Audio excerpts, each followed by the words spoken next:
Movie की starting में हमें एक औरत को बंधा हुआ दिखाया जाता है। ये औरत किसी जंगली की तरह लग रही होती है और इसी दौरान वो एक डिफॉर्म बच्चे को भी जन्म देती है। अब हमें यहाँ पर यह बताया जाता है कि करीब 2 साल पहले एक अमेरिकन फैमिली गलती से रॉन्ग टर्न ले लेने के बाद में वो फैमिली मिलिट्री एरिया के सेक्टर 16 में पहुंच जाती है, जिसके बाद में वहाँ पर उस फैमिली के साथ में कुछ बेहद ही खतरनाक होता है। उनके आधे से ज्यादा फैमिली मेंबर्स मारे गए थे और इस घटना के बाद में अब यहाँ पर मिलिट्री सर्च ऑपरेशन कंडक्ट करवाती है और ये सारी घटना पार्ट 1 में हुई थी, जिसे आप डिस्क्रिप्शन बॉक्स में दी गई लिंक से देख सकते हैं। अब स्टोरी प्रेजेंट टाइम में आती है, जहां पर कुछ साइंटिस्ट सेक्टर 16 के डेजर्ट एरिया में कुछ रिसर्च कर रहे होते हैं। उन साइंटिस्ट की सिक्योरिटी के लिए वहां पर कुछ सोल्जर्स की टीम भी वहां पर होती है। अब यहाँ पर एक साइंटिस्ट अपने दूसरे साइंटिस्ट से कांटेक्ट करने की कोशिश करता है, लेकिन वो साइंटिस्ट माइन के अंदर होता है, इसलिए नेटवर्क न आने की वजह से वो कोई भी जवाब नहीं देता है। अब इसके बाद में वो साइंटिस्ट सर्च ऑपरेशन के मैनेजर से कांटेक्ट करता है। फिर वहीं हम देखते हैं कि उस साइंटिस्ट को किसी ने बहुत बुरी तरीके से मार डाला है और उसके शरीर के 2 टुकड़े कर दिए हैं। अब जब किसी का रिस्पॉन्स नहीं मिलता है तो वो साइंटिस्ट यहाँ से जाने लगता है, लेकिन तभी वहाँ उसे उसके सामने एक म्यूटेंट मिलता है जो एक सांप को मारकर खा रहा था। वो साइंटिस्ट उसे देखकर घबरा जाता है, लेकिन वो म्यूटेंट उसे कुछ भी नहीं करता है और उसे यहाँ से चले जाने को कहता है। अब वो साइंटिस्ट कुछ रिएक्ट करता ही है, लेकिन तब तक उसके पीछे से दूसरा म्यूटेंट आ जाता है और उस साइंटिस्ट के पीछे से उसके सर पर एक कुल्हाड़ी मारता है, जिससे उस साइंटिस्ट की वहीं पर मौत हो जाती है। इस साइंटिस्ट के चिल्लाने की आवाज सुनकर जब कर्नल उसे देखने के लिए जाते हैं तो यहाँ पर वो म्यूटेंट कर्नल के पीछे रॉड घुसाकर उसे मार देता है और पहाड़ी से उन्हें नीचे फेंक देता है। अब अगले सीन में हम कुछ मिलिट्री सोल्जर्स को देखते हैं जो यहाँ पर अपनी ट्रेनिंग कर रहे हैं। ट्रेनिंग खत्म हो जाने के बाद में वो सभी अपने बेस कैंप की तरफ जाने के लिए निकल जाते हैं। उन्हें रास्ते में कुछ सोल्जर्स को सेक्टर 16 में कुछ सामान सप्लाईज करते हुए जाना था, जिससे वो रास्ते में पहले सेक्टर 16 में रुकते हैं। अब जब सभी लोग यहाँ पर पहुँच जाते हैं और ट्रक से उतरने के बाद में कैंप के पास पहुँचते हैं तो यहाँ पर उन्हें कोई भी दिखाई नहीं देता है। यहाँ पर पूरा बेस कैंप खाली पड़ा हुआ था। तभी वहाँ पर एक फोन कॉल आता है, लेकिन सिग्नल वीक होने की वजह से फोन कॉल कनेक्ट नहीं हो पाती है। अब तभी पहाड़ी की तरफ से कुछ लाइट रिफ्लेक्ट होती हुई दिखाई देती है। इसे देखकर इन सभी को ये लगता है कि शायद वहाँ पर किसी को मदद की जरूरत है, जिससे अब ये सभी सोल्जर्स वहाँ पर जाने का मन बनाते हैं। अब यहाँ पर सार्ज अपने 2 सोल्जर्स को यहीं पर छोड़कर बाकी सभी के साथ में पहाड़ी पर सर्च कंडक्ट करने के लिए चले जाते हैं। अब इधर जो 2 सोल्जर्स बचते हैं, इनका नाम नेपोलियन और एम्बर होता है। इन दोनों को इस कैंप में यहाँ पर इसलिए छोड़ा गया था जिससे कि अगर यहाँ पर कोई आए तो ये दोनों लोग बाकी सभी लोग को इन्फॉर्म कर दें।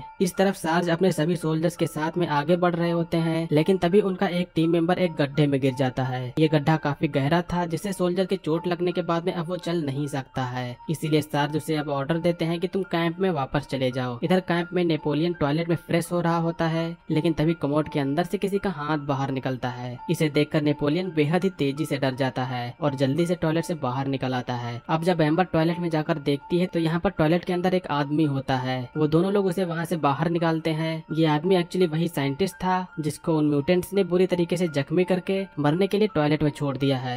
इस आदमी की हालत यहाँ पर बहुत ही खराब हो चुकी थी। वो साइंटिस्ट सब कुछ बोलने की कोशिश करता है। वो कहता है कि वो लोग यहाँ हैं और बस इतना कहने के बाद में वो मर जाता है। ये देखकर दोनों सोल्जर्स काफी घबरा जाते हैं। तभी हम यहाँ पर देखते हैं कि उनकी गाड़ी को किसी ने आग लगा दिया है। वो अपने हथियार लेने के लिए आगे बढ़ते हैं, लेकिन किसी ने उनके हथियार भी उठा लिए होते हैं। ये देखकर वो दोनों लोग काफी डर जाते हैं। नेपोलियन इसके बाद में सार्ज से कांटेक्ट करने की कोशिश करता है, लेकिन एम्बर कहती है कि हमें यहाँ से जाना चाहिए। उस आदमी ने भी कहा था कि वो लोग यहाँ हैं। नेपोलियन अपने कमांडर का ऑर्डर मानते हुए यहीं रहना चाहता है, लेकिन एम्बर फिर अकेले ही यहाँ से चली जाती है। वो थोड़ी ही आगे जाती है तो उसे रास्ते में एक म्यूटेंट मिलता है। वो म्यूटेंट अब एम्बर के ऊपर हमला करने लगता है, जिसके बाद अब नेपोलियन उसे बचाने के लिए उसकी ओर दौड़ता है। ये म्यूटेंट एम्बर को मारने ही वाला था कि तभी वहाँ पर मिकी दूसरी साइड से म्यूटेंट पर गोली चला देता है और इसके बाद वो म्यूटेंट एक गड्ढे के अंदर चला जाता है। निकी अब एम्बर की ओर बढ़ने लगता है, लेकिन वहीं पास के दूसरे होल से वो म्यूटेंट निकलकर उस मिलिट्री ऑफिसर को होल के अंदर खींचने लगता है। अब उसे बचाने के लिए एम्बर और नेपोलियन मिकी को बाहर खींचने की पूरी कोशिश करते हैं, लेकिन वो म्यूटेंट मिकी को अंदर खींच ले जाता है, जिसके बाद में एम्बर और नेपोलियन बहुत ही ज्यादा घबरा जाते हैं। इधर ऊपर पहाड़ी पर सार्ज अपने बाकी सोल्जर्स के साथ में सर्च कर रहे होते हैं। तभी वहाँ पर उन सबको एक डेड बॉडी मिलती है। वो उसी सर्च ऑपरेशन का टीम मेंबर हुआ करता था जिसको उन म्यूटेंट ने बेरहमी से मार डाला है। ये देखकर अब सभी लोग अलर्ट हो जाते हैं है और साथ सभी लोगों को शूट करने का ऑर्डर भी दे देता है।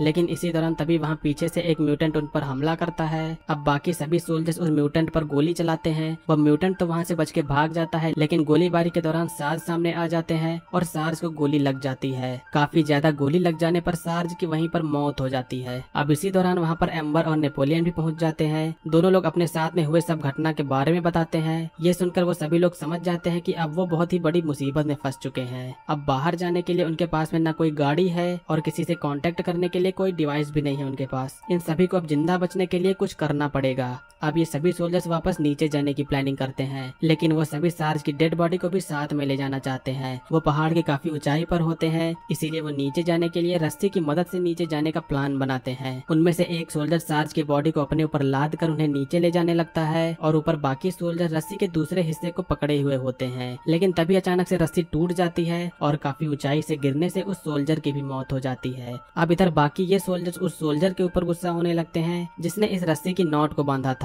लेकिन तभी यहाँ पर ये पता चलता है कि रस्सी की नॉट खुली नहीं है, बल्कि किसी ने इसे काटा है। अब ये सभी समझ जाते हैं कि कोई इन सभी को मारना चाहता है। अब बाकी के बचे सोल्जर्स पहाड़ी से अपने आप को बचाकर नीचे उतर रहे होते हैं और तभी उन्हें रास्ते में एक सोल्जर दिखाई देता है जो कि बहुत ही बुरी तरीके से घायल था। अब ये सभी सोल्जर्स उससे पूछते हैं कि ये सब किसने किया है और वो साथ में उससे ये भी पूछते हैं कि हम यहाँ से बाहर कैसे निकल पाएंगे। जिसके बाद वो कर्नल जवाब देता है और वो कहता है कि यहाँ से बाहर जाने का सिर्फ एक ही रास्ता है और वो है माइन। लेकिन तुम सभी लोग यहाँ से जिंदा बच के नहीं जा सकते, क्योंकि वे म्यूटेंट जहाँ कहीं भी तुम लोगों को देखेगा वही तुम सभी को मार देगा। वो सोल्जर ये भी कहता है कि तुम लोगों को तो वो मार देगा मगर लड़कियों को अपनी ब्रीडिंग के लिए बचा लेगा। ये सुनकर नेपोलियन गुस्से से पूछता है कि हम लोग कैसे बचेंगे, जिसके बाद में कर्नल सिंपल बोलकर अपने आप को गोली मार लेता है। अब अगले सीन में हम देखते हैं कि एम्बर और मिसी अकेले बैठी होती हैं और तभी एक म्यूटेंट पीछे से आकर उन पर हमला कर देता है। लेकिन ये इन लोगों की एक प्लानिंग थी, जिसके बाद में वो सभी सोल्जर्स इस म्यूटेंट पर गोली चलाते हैं और इस म्यूटेंट की वहीं पर मौत हो जाती है। मगर सिर्फ एक को मारने से कुछ भी नहीं होगा, क्योंकि यहाँ पर और भी कई सारे म्यूटेंट्स हैं। अब यहाँ पर चुपके से एक और म्यूटेंट आता है जो मिसी को पकड़ ले जाता है। मिसी के चिल्लाने की आवाज सुनकर सब सोल्जर उसे बचाने के लिए माइन की तरफ भागते हैं। वो सभी लोग माइन के काफी अंदर तक पहुँच जाते हैं, लेकिन अब यहाँ पर एक सोल्जर माइन के अंदर जाने से मना कर देता है, जिसके बाद वो यहाँ से निकलकर बाहर चला जाता है। ये सोल्जर कुछ ही दूर यहाँ से निकलकर आगे बढ़ता है, मगर आगे रास्ते में उसे फिर से एक म्यूटेंट मिलता है जो अब उसे भी मार देता है। दूसरी तरफ माइन में सभी सोल्जर्स आगे बढ़ रहे होते हैं, तभी नेपोलियन और एम्बर एक जगह पानी में गिर जाते हैं। यहाँ पर नेपोलियन और एम्बर बाकी लोगों से अलग हो चुके थे।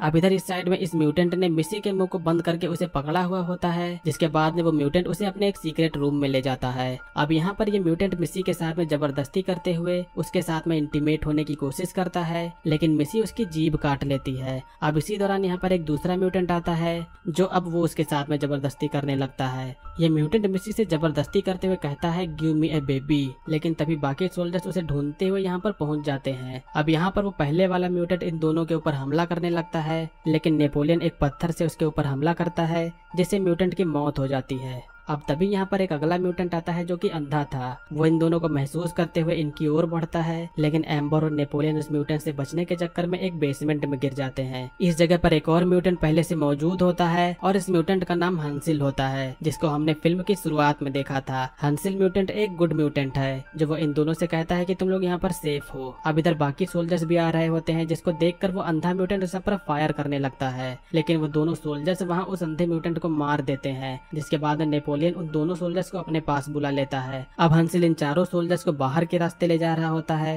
रास्ते में जब वो दूसरे कमरे में जाते हैं तो यहाँ पर उन्हें बहुत सारी डेड बॉडीज दिखाई देती हैं। साथ में कई सारे इंसानों के कटे हुए पार्ट्स भी रखे होते हैं, जिनमें से कुछ तो इन्हीं के साथी भी थे। अब यहाँ पर एक सोल्जर पहले से ही घायल था, जिसकी वजह से उसकी डेथ हो जाती है। ये लोग यहाँ से बाहर निकल रहे होते हैं, मगर एम्बर मिसी को भी साथ में बचाने को कहती है। इनमें से एक सोल्जर मिसी को बचाने के लिए अंदर नहीं जाना चाहता है, जिसके बाद में नेपोलियन और एम्बर दोनों लोग मिसी को बचाने के लिए जाते हैं। अब यहाँ पर इस सोल्जर की नजर वहाँ पड़े हुए डायनामाइट पर पड़ती है। वो सोल्जर डायनामाइट को देखकर बहुत ही खुश होता है। वो इन डायनामाइट को उठाकर अपने साथ में ले जाने के लिए बढ़ता है, मगर ये भी उन म्यूटेंट्स ने एक जाल बिछाया था। जैसे ही वो सोल्जर आगे बढ़ता है, उसके पैर में एक वायर फंसता है और वहाँ पर एक बड़ा धमाका होता है और वहीं उस सोल्जर की मौत हो जाती है। इधर नेपोलियन और एम्बर मिसी को ढूंढते ढूंढते एक बेसमेंट की ओर पहुंच जाते हैं, जहाँ पर उनको एक सोल्जर के कपड़े पहने हुए म्यूटेंट मिलता है। वो म्यूटेंट इन पर हमला करने लगता है, मगर ये दोनों लोग उसे भी मार देते हैं। अब ये दोनों लोग अंदर जाकर देखते हैं, वहाँ पर मिसी को उन म्यूटेंट्स ने बांध कर रखा हुआ है। वो दोनों लोग जल्दी से मिसी को आजाद करके वहाँ से बाहर निकलते हैं, लेकिन तभी यहाँ पर एक और म्यूटेंट आता है जो तीनों लोगों के ऊपर हमला करता है। लेकिन फिर से नेपोलियन उस म्यूटेंट से फाइट करके उसे भी मार देता है, जिसके बाद में अब ये तीनों लोग यहाँ से बाहर निकल जाते हैं। लेकिन हम तभी देखते हैं कि इन पर अभी भी कोई नजर रख रहा है और यहीं पर इस मूवी का एंड होता है।